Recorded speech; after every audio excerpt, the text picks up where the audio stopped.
જ્યાં તમને કોઈ પૂછતું નથી એ જગ્યાએ જબરજસ્તી જવું નહીં. એ જગ્યાનો, એ સ્થળનો, એ લોકોનો ત્યાગ કરો.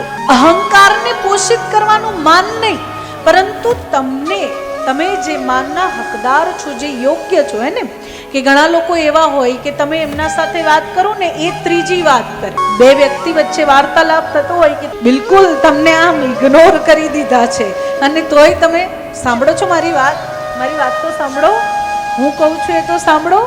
એક બે વાર કહેવાય, પછી શું તમે એમાં જ રહો. અમારે કોઈને કાંઈ કહેવું નથી, એટલામાં અમે ભજન ના કરી લઈએ, એટલી ભક્તિ ના કરી લઈએ. આપણને એવી આદત હોય ને કે બે જણ વાત કરતા હોય ને ભૂલથી જો તમારા સામે જોઈ લીધું, આ મારી જ વાત, પછી પહોંચી જઈએ શું હતું, શું કહેતા હતા, એટલે પેલા એમ કે કાંઈ નહીં, કશું નહોતું, કઈ એવી વાત નહોતી. પણ એને તમને નથી કહેવું તો તમે શું કામ જબરજસ્તી જાણવાનો પ્રયત્ન કરો છો?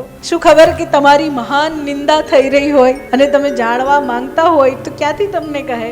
એવી બધી જિજ્ઞાસાઓ કરતા જો કદાચ આમ મોબાઈલ ચાલુ કરીને, યુટ્યુબ ચાલુ કરીને કોઈ સરસ મજાની કથાનું, કોઈ સરસ મજાના ભજનનું શ્રવણ કરીએ તો કેવો આનંદ આવે. એટલે પોતાના મનને વાળો, સંસારના તાપથી શ્રી કૃષ્ણ પ્રાપ્તિના આનંદ તરફ પોતાના મનને વાળો.